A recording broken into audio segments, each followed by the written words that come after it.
Okay, so this week's Parsha, Parshas Ekev, has one of the most important mitzvos in the Torah, mitzvah that we might do every single day, at least for those of us who don't have a phobia for washing. You know, the people who have a phobia for washing, they don't want to wash because then they have to bench. It's sort of like the phobia of becoming fleishiks. But in this week's Parsha, we have the mitzvah of ve'achalta ve'savata uve'rachta, that you should eat, you should enjoy it, you should be full, satiated, uve'rachta, and then you have to give a bracha to HaKadosh Baruch Hu. Now the question is, why does HaKadosh Baruch Hu need our brachos? We have to bless HaKadosh Baruch Hu. HaKadosh Baruch Hu needs our blessings. Why is it so important for Hashem that we give him a blessing, right? And we know that for Am Yisrael, we're unique in it. Other religions also have grace, they have blessings, but we're the only ones who bless after we eat the food. And that's really the mitzvah midoraisa, is ve'achalta v'savata, after you eat and you're satiated, so then you give a bracha to HaKadosh Baruch Hu. And the question is, why is it so important for us to give a bracha to HaKadosh Baruch Hu? And the truth is, if you look at the Parsha, I'm talking about in Perek Ches, in chapter 8 of this week's Parsha, where it says this mitzvah. So it's very interesting, the introduction that is brought into this mitzvah. The introduction that is brought in, it says that you should keep all the mitzvahs. Kol mitzvah asher anochi mitzavcha hayom tishmarun. I'm reading from chapter 8, Perek Ches, in Sefer Devarim, this week's Parsha. תשמעו לעשות למען תחיו ורביתם ובאתם וירשתם את הארץ אשר נשבע השם לאבותיכם. If you keep the mitzvah, so then you're going to get Eretz Yisrael v'zacharta, and then Moshe Rabbeinu gives us this introduction. You should remember that you walked in the desert for 40 years, and Hashem tried you and tested you. Vayancha, vayarivecha, vayachilcha et haman, and he gave you, he afflicted you, and you were hungry, and he gave you the man that no one has ever seen before, and you'll know, ki lo al alechem levado yichyeh adam, ki al pi kol motza pi Hashem yichyeh adam, and your clothing didn't wear off. V'shamarta es mitzvos, it says again, you should be shomer the mitzvos of Hashem Elokecha, ki Hashem Elokecha, because HaKadosh Baruch Hu brings you to the best land. Oh, I see that I'm breaking up a little bit. Is it a little bit better now? Slightly better. I hope it's better. I did have a sign before that it was breaking up. And then we have the famous psukim of Eretz Chita U'Serah, Shivas Aminem, Ugefen Tena V'Rimon, Eretz Asher Lo B'Miskunu Tochal V'Lechem. It's a land that you will be zochet to eat to eat the bread, but not out of pity. Lo Techsar B'Kol. It's going to have everything. Eretz Asher Avanei Barzel Marei Tachtov Nakhosh Ve'Achalta V'Savata U'Barachta. And you should eat and you should be satiated and you should thank Hashem for the great land that you have. So we have this whole introduction, first of all, that reminds us of how Hashem satiated us in the desert. We also have this introduction about Eretz Yisrael, how amazing the land is, that it's a land of all good, and therefore you will eat and you will be full, and you should bench HaKadosh Baruch. So again, our first question was, why is it so important to give blessing to HaKadosh Baruch? But my second question is, there seems to be a little bit in this week's Parsha, two different focuses on the land of Eretz Yisrael. Here, right before the benching, it says that Eretz Yisrael is the best. Eretz Tova. It's Eretz Nachle Mayim. It's going to be with rivers, and it's going to be an amazing land. But if you look in Perek Yud Aleph, in chapter 11, it says, Ki ha'aretz asher ata ba shama lishra, at the end of this week's Parsha, the land that you're going to come into, Eretz Yisrael that you're going to come into, lo keretz Mitzrayim. It is not like the land of Mitzrayim, asher yatzata misham, that you left from there. Asher tizra et zaracha v'shkita ba'reglecha ki gan hayarek. In Mitzrayim, wherever you plant will grow. Mitzrayim had the Nile River. The Nile River sustained the entire country. When you come into Eretz Yisrael, it's not going to be like that anymore. Ve'aretz asher atem ovrim shama lerishta eretz harim uvekaot limtar hashamayim tishte mayim. It's a land of hills and valleys. We know that Eretz Yisrael, the type of terrain that we have over here is totally different than in Mitzrayim. Eretz asher Hashem Elokecha doresh ota tamid, einei Hashem Elokecha ba mireishis hashana ve'ad achar shana. This is the land that HaKadosh Baruch Hu looks at it from the beginning of the year to the end of the year. So is the land of Eretz Yisrael better than Mitzrayim or worse than Mitzrayim? It says that it's not like Mitzrayim. In Mitzrayim, we have the Nile River. Wherever you plant, it's going to grow, it's going to be fruitful, it's going to be fertile. In Eretz Yisrael, though, you need to wait for the rain. You need a Eretz Asher Einei Hashem Elokecha ba, you need a daven for it. So which land is a better land? What would you say? Is it better to live in the land where it's got a mountainous terrain and you have to, pray for rain, or to have the land where you have the Nile River that all you need to do is spread out different canals from the different areas, and that's enough, right? So is Eretz Yisrael better or is it worse? It seems like the Nile is a better place. Eretz Mitzrayim seems to be a more fertile land. So what's pshat? What's going on over here? So we have to understand, like we said, what is the benching all about? And we have to understand whether Eretz Yisrael is a better land or a worse land. It's sort of like saying, in Chutz La'aretz, you can make up Parnasa better. It's so much easier to make up Parnasa. But in Eretz Yisrael, it's much harder. So which one is better? It seems like it's better to live in Chutz La'aretz. It's better to live in Mitzrayim because it's so much easier to grow your land. So what is there a compliment to Eretz Yisrael here, or is it not a compliment to Eretz Yisrael? So we have to understand we're benching, why we give a bracha. In a certain way, I would say you have to know, why we even need to daven to Hashem. Some people think that why do we daven? There's lack in the world, right? A person might be lacking in parnasa, might be lacking in health, might be lacking in whatever, in shalom bayis, in a shidduch, and therefore I need to daven in order to fulfill what is lacking. If I daven to Hashem, Hashem will help me find the parnasa. The davening is the means to help me fulfill what is lacking in my life. I have my life. I have things that are missing. And if I pray, that will be the means in which I will get what is missing from my life. But the truth is that it's not that way. The truth is that it's the exact opposite. It's that HaKadosh Baruch Hu desires our prayer, and therefore, in order for us to pray, the means in order for us to pray is the fact that we're lacking something. It's not that life goes on, I'm lacking something, and therefore I need to pray in order to get whatever I'm lacking. It's that Hashem wants us to pray, and in order to get us to pray, He takes away different things from our life. And He says, if you want it, you need to ask for it. You need to daven for it. Now, why is that? Why would HaKadosh Baruch Hu do that?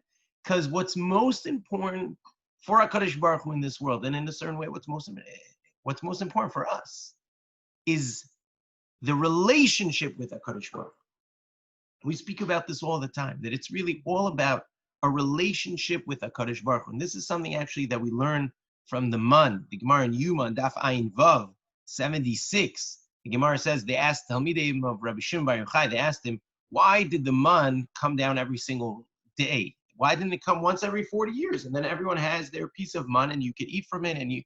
Why was it important for the man to come down every single day? So Rabbi Shimon Bar Yochai says, I'll tell you a mashal. Imagine there's a king, that he has a son that he loves. I always like to quote this. It's like, I give it a modern day analogy. A boy goes off to college and his father gives him a debit card.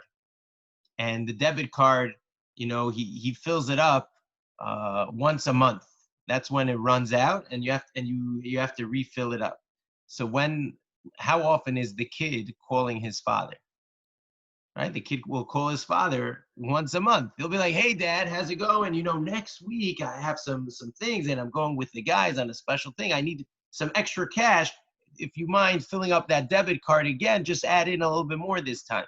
Because every month the kid knows, okay, now my card is running out, so I need to call father to make sure. But if the debit card will run out once a week, so then how often would the son call his father? He'll call him once a week. Hey, a good Erev Shabbos, Abba, how are you? Oh, by the way, next week I could use some extra cash because every week he needs to replenish it. So Reb Shimon Bar Yochai over there, the Gemara in Yuma says, the mashal is a king that has one son. If he gives him food for a whole year, so the son forgets about his father, he might call once a year. If he gives him once every 40 years, forget about it. But if he gives him every single day, so every single day, the son will call his father and say, oh, hi, how are you? Thank you for what you gave me yesterday. And there will be a relationship that is built. The years in the desert were years that built the relationship, just like a child in the first years of his life. He's surrounded by his mother. He needs his mother. He needs his parents. He needs that nourishment that builds a relationship between father and son. That was the formation of the Jewish nation. We needed to build that relationship. But even once we go into Eretz Yisrael, even once we go off to college, even once we go off and we're by ourselves and we're self-sustained, what is unique about Eretz Yisrael is that the relationship is still kept. And in fact, that was the curse of Mitzrayim and the curse of the Nakhosh. We've mentioned this as well. What was the curse of the Nakhosh? The Gemara in Yuma and Daf Ayin Hey, a daf before, it says, what was the curse of the Nakhosh? It says that wherever he goes, he lost his leg, so therefore he moves sideways. Wherever he goes, he eats dirt and eats dust. And the Gemara says, what's the punishment of eating dust and eating dirt wherever you go? So first, the Gemara says that you can't really taste anything. But then the Gemara says that even though Hashem is punishing him, Hashem gives him his sustenance every single day. But what's the punishment? He has sustenance every single day. The punishment is that it's HaKadosh Baruch Hu, again, imagine that king gets upset at his son. And he knows as a king and as a father, I have a responsibility to feed my son. But he's so upset at his son, he says, I never want to talk to you again. Here's a debit card. It fills up every single month. Don't ever talk to me ever again. I don't want to talk to you. Now, that's the biggest punishment that a father could give his son, is that I don't want to talk to you. I don't want to have a relationship with you. And that was the punishment of Mitzrayim. That was the punishment of the Nakhosh, that he can't cry out to Hashem. All the other animals cry out to Hashem. Ke'ayel, tarog, alafike mayim. Animals know how to cry out to Hashem, that they need the food. But the snake has all of the food that he needs, and he can't cry out to Hashem.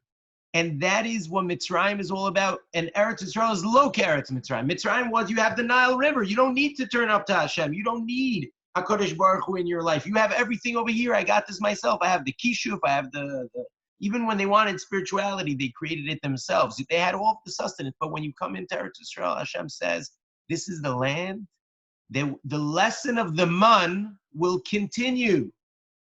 This is the land where our relationship will continue. Yes, you're not going to be in the desert. You're not going to be surrounded by the clouds of glory. I'm not going to feed you every day like I fed you in the desert, but the relationship stays.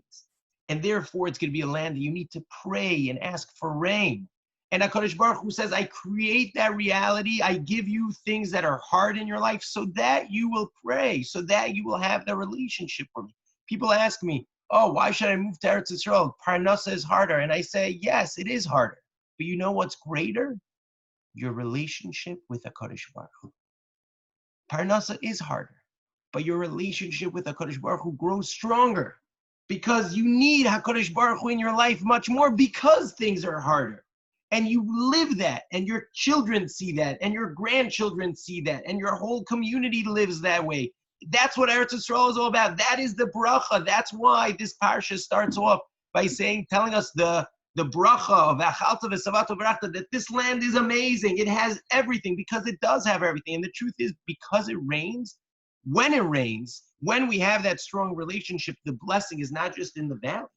The blessing is not just by the rivers. The blessing is even on the mountaintops, where we can have unbelievable grapes that grow the best wine and the best wineries in the whole entire world, because it's raining on the mountains. You see, when there is a river, so it's true, you always have water, but it's much harder to get the water up the mountain. But when you have a Kadosh Baruch Hu with you, he spreads the water all over the place. And when you do have that strong relationship, Parnasa comes, and Israel becomes the startup nation of the world, and it becomes all of the success, all of the Hatzlacha, and it's doable even in Eretz Yisrael, but it only goes through that stronger relationship with HaKadosh Baruch Hu. That's why the Gemara starts off with the whole introduction, reminding us of the man, reminding us of the relationship with HaKadosh Baruch Hu, reminding us that that's the best part of Eretz Yisrael, and therefore, v'achalta v'savatu v'rachta, you should eat, you should be sustained and feel full from it, and then give a thank you to HaKadosh Baruch Hu. Show that appreciation to HaKadosh Baruch Hu. And that's why we give the bracha. That's why there's the comparison that it's not like Mitzrayim, but yet Eretz Yisrael is unique. So yes, it's not like Mitzrayim. You might think that it's on a lower level, but really what this Torah is teaching us, it's on a higher level. But reaching that higher level, you need to build that relationship with HaKadosh Baruch Hu. That's what the Parsha is all about. That's what this That's what Eretz Yisrael is all about. That's the brachos that we ask for always from HaKadosh Baruch Hu. That's the brachos that Yitzchak gave Yaakov, Eitiel Elokim Mital Shamayim Mishmar Ne'aretz, that HaKadosh Baruch Hu shows, that we have that strong relationship with HaKadosh Baruch Hu. And also we have this Gemara, the Gemara in Brachos, Daf Chafam and Beis, very important Gemara that I want to conclude with. The Gemara in Brachos says, Darish Rav Avira, Zimnin Amar Le Mishmei de Rav Ami, Zimnin Amar Le Mishmei de Rav Asi. Rav Avira used to say this, sometimes in the name of Rav Ami, and sometimes in the name of Rav Asi. What did he say? Amru Malachi Ashar Lifnei HaKadosh Baruch Hu. The angels say in front of HaKadosh Baruch Hu. This is the Gemara in Brachos 20b. Ribono Shalom, Kasu b'Torasecha Asher lo yisa panim v'lo yikach shochad. It says in the Torah that a judge is not allowed to take bribes, and a judge is not allowed to show favoritism to one side. Ve'halo ata noseh panim l'Yisrael. The angels have a taina on HaKadosh Baruch Hu. You are the master of the universe, and you always show favoritism to the Jewish people. It says you're not allowed to show favoritism. And if you are the judge, how can you be going against what it says in the Torah?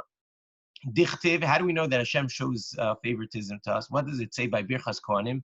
Yisa Hashem panav eilecha v'yaseim lecha shalom. And it says, lo yisa panim. You're not supposed to lift your face. And here it says, Yisa Hashem panav eilecha. But a judge is lo yisa panim. So what's going on? So what does the HaKadosh Baruch Hu answer? Amazing. It says the HaKadosh Baruch Hu, Amar lahem, v'chi loes apanim l'Yisrael. How could I not show favoritism to the Jewish people? Shekatavti lahem b'Torah ve'achalta ve'savata u'verachta es Hashem lokecha. I wrote in the Torah, you should eat, and you should be full, and you should bench HaKadosh Baruch Hu. You should give a bracha to HaKadosh Baruch Hu. When do we actually bench? Do we bench when we're full? What is the shear that you need to eat in order to bench? So min Torah, you know what the shear is? You have to be full. How much is it full? Depends on the person. If you're a small person, you need a little bit. If you're a bigger person, you need to eat more in order to be full. But what's the shear that we are all mekabel on ourselves? Says the Kadosh Baruch Hu. Look what they did. V'hei medaktikim al atzmam ad kezayis ve'ad kebetza. Bnei Yisrael, the Chachamim, instituted that we bench the moment we eat a kezayis. Did I have a kezayis yet? Did I not have a kezayis? I had a kezayis. Okay, I'm going to bench.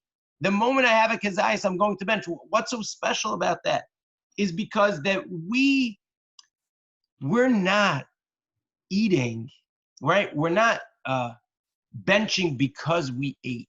Normally, again, this is what we started with. Normally, we think I was lacking something. I need to daven to HaKadosh Baruch Hu in order to fulfill that lack. I ate something, so I need to bench. I need to bench. I have to bench. Am Yisrael, by the fact that we were mekabel on ourselves, that we decided to bench when we eat a kezayis, listen to this. What does that show? It shows that we're not benching because we ate. We're eating because we want to bench. That's why we bench.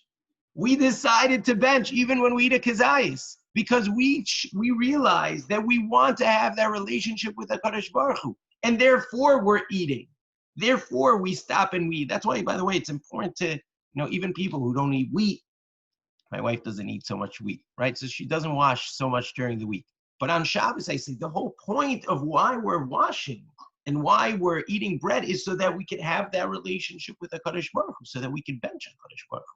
We could give that blessing, we could give that bracha. And that's really what I think this week's Parsha is teaching us. This week's Parsha is teaching us that all of the brachos that we have in our lives are really here so that we have that stronger relationship with HaKadosh Baruch Hu, with our Creator in the world. And I think when you look at that Parsha, I'll add one more nekuda. It says, Vayancha vayarivecha vayachilcha es haman. So the Pshat is that we were afflicted, there is inui, because we were hungry, and then as a solution, HaKadosh Baruch Hu gave us the man, and therefore we were no longer hungry. Some Mefarshim say, though, that Hashem afflicted us, Vayancha vayarivecha vayachilcha es haman, that giving us the man was afflicting us. Now, what type of affliction is that he gave us the man? See, there's an affliction of having too much, right? When you have everything taken care of for you, everything is, mesudar. So then sometimes, so Baruch Hashem, there it was to strengthen and build our relationship with HaKadosh Baruch Hu. But sometimes when you have too much, you're like, okay, what do I do with all this? Right? We want to be missing something so that we have that passion. And here it's Vayancha Vayarivecha, sometimes having too much, I don't know, coming now to America. It's like Baruch Hashem, there's so much over here. But there's something about that constant relationship with HaKadosh Baruch Hu that gives us something that is unbelievable. And that's something that's so unique. Most of you are in Eretz Israel. I'm here in America. And there's something very special about living in Eretz Israel, that it's the land that HaKadosh Baruch Hu chose. It's the land that HaKadosh Baruch Hu says, I look over it. I look over it every single day. And it's the land that gives us that opportunity to build that constant relationship with HaKadosh Baruch Hu. And that's why we eat. We eat in order to bench. That's why we daven. That's why we're missing things in our lives in order so that we have that strong relationship with HaKadosh Baruch Hu. And that's why it's always started off with that introduction about the man, reminding us about the desert. And it compares later in the Parsha, Eretz Yisrael to Mitzrayim, to show that yes, Eretz Yisrael is different, but that's what makes it better, that it doesn't have what Mitzrayim has. It has the opportunity for rain that will be mashpia, more bracha, but the only way it comes is if we have that stronger relationship with HaKadosh Baruch Hu.